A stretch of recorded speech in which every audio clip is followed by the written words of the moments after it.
students, welcome to IBM International Public School. Take off your Hindi literature book and copy.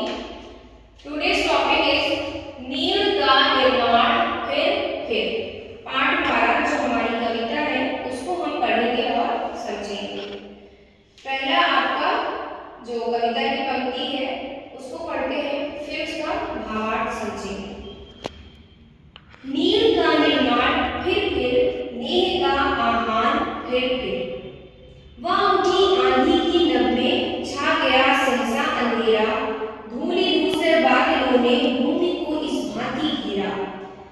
रात सा दिन हो गया फिर रात आई और काली, लग रहा था अब न होगा इस निशा का फिर सवेरा।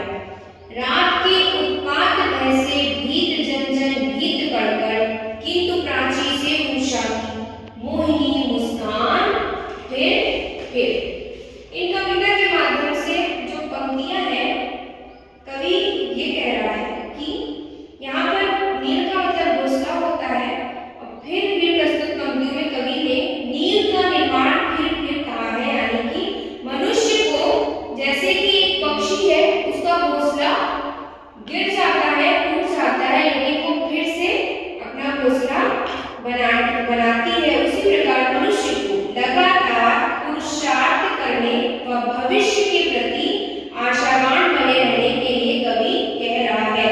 यानी वो कभी भी होपलेस नहीं होती है चिड़िया, एक पक्षी कभी भी वो निराश नहीं होता, उसका घोंसला टूट जाए गिर जाए फिर से वो कोशिश करता है, प्रयास करता है और अपना घोंसला बनाता है, नींव का निर्माण बार बार करता है। उसी तरह से मनुष्य को भी लगातार पुरुषार्थ करते रहना चाहिए, प्रयत्न करते रहना चाहिए और निराश नहीं होना चाहिए, बल्कि आशावान होना चाहिए। कवि चाहता है कि पक्षी जब अपने लिए घोंसला बनाने का प्रयत्न करते हैं तो कई बार विभिन्न कारणों से वो घोंसले नष्ट हो जाते हैं। आपको पता है, कभी बच्चे शरारत में ही उनका घोंसला तोड़ देते हैं और भी बहुत से कारण होते हैं, तेज आंधी से उनका घोंसला नष्ट हो गया। इसके बाद भी पक्षी प्रयत्न करना नहीं छोड़ते, कोशिश करना नहीं छोड़ते हैं, बार बार कोशिश करके घोंसला अंत में बना ही लेते हैं। कवि कहते हैं कि आंधी के उठने पर आसमान में अंधेरा छा गया है। जब आंधी आती है तो आसमान में अंधेरा छा जाता है, धूल से भरे हुए बादलों ने धरती को चारों तरफ से घेर लिया है, चारों तरफ धूल ही धूल रहती है, दिन में भी रात जैसा अंधेरा हो गया है। उस रात अन्य रात्रियों से ज्यादा अंधकार छा गया। ऐसा लग रहा था कि जब अब दोबारा इस संसार में सुबह ही नहीं होगी। यहाँ अंधेरा संकटों तथा दुखों का प्रतीक है। अंधेरे को किससे कंपेयर किया की है? दुख से, संकट से। कहते हैं ना कि दुखों के बादल छाए हैं, अंधेरा आ गया। तो यहाँ पर दिन में भी रात जैसा अंधेरा हो गया, यानी जो दुख है संसार में वो खत्म होने का नाम ही नहीं ले रहे हैं। इस संसार में अंधेरा ही अंधेरा है, सुबह नहीं हो रही है।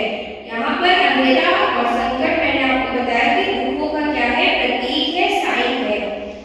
और सवेरा संकटों तथा दुखों के समाप्त होने की आशा है। जब सवेरा होगा यानी एक ना एक, चाहे जितनी अंधेरी रात हो, चाहे जितने दुख आ जाए जीवन में, एवरीथिंग इज टेम्परेरी। आप बोलते हैं ना कि nothing is permanent, everything is temporary. तो वही यहाँ पर कवि कह रहे हैं कि जितना भी अंधेरा हो सवेरा आता ही है। उसी तरह से जीवन में जितने भी दुख हो उनका अंत होना है और सुख भी आएगा।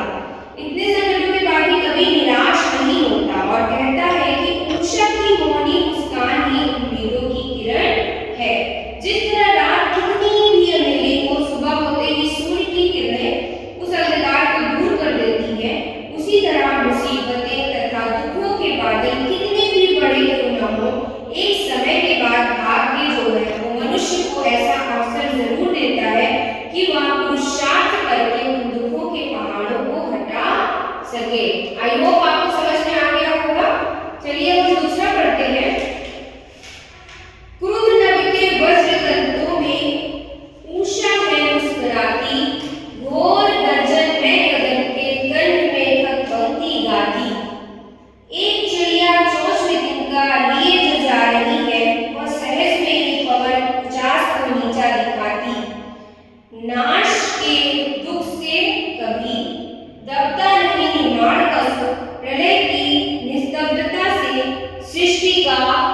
वान फिर। इन कविता के जो पंक्तियां हैं उनके माध्यम से कवि ये कह रहा है कि चाहे कितनी भी अंधेरी रात हो, सुबह प्रकाश की किरणें उस अंधकार को छिन्न-भिन्न कर ही देती हैं, खत्म कर ही देती हैं। प्रकृति के इसी घटनाक्रम को काव्य रूप में लिखते हुए कवि कह रहे हैं कि परिस्थितियां कितनी भी प्रतिकूल हो, उम्मीद की किरण हमेशा उन पर विजय प्राप्त करती है। तो कभी भी होपलेस नहीं होना चाहिए, कहने का आशय है। कवि कहते हैं कि आकाश में काले बादल जब आपस में टकराते हैं, जो काले बादल होते हैं, जब उनका टकराव होता है तो क्या होता है, भीषण गर्जना होती है। ये गर्जना इतनी भयंकर होती है कि उस समय कोई और आवाज सुनाई नहीं देती है।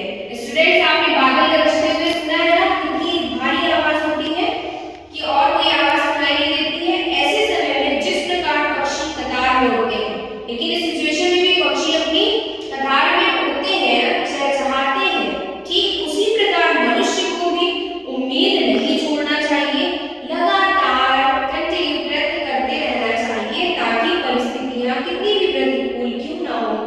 कवि ने अपनी पंक्तियों में पवन 49 का प्रयोग किया है, जिस का अर्थ वायु से है। आपको बताया पवन 49 वायु है, हवा है। पवन जो है वो बहुत प्रबल होती है, उसमें बहुत बल होता है कि वो अपने वेग के साथ सब कुछ उड़ा ले जाती है, जो पवन हवा है।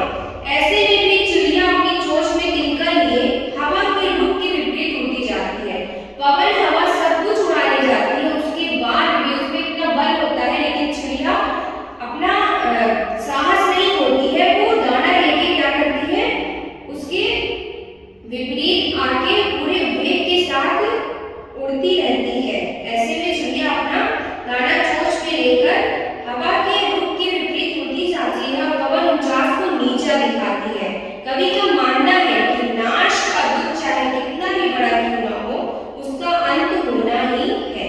वो कभी भी निर्माण के सुख को दबा नहीं सकती। आंधी और तूफान कितनी भी बार चिड़ियों के घोंसले को नष्ट करें, वो दोबारा घोंसला बनाती है। इसलिए कवि को पूरा विश्वास है कि विनाश लीला कितनी भी भयंकर हो, उसके बाद उम्मीद की किरण होती ही है।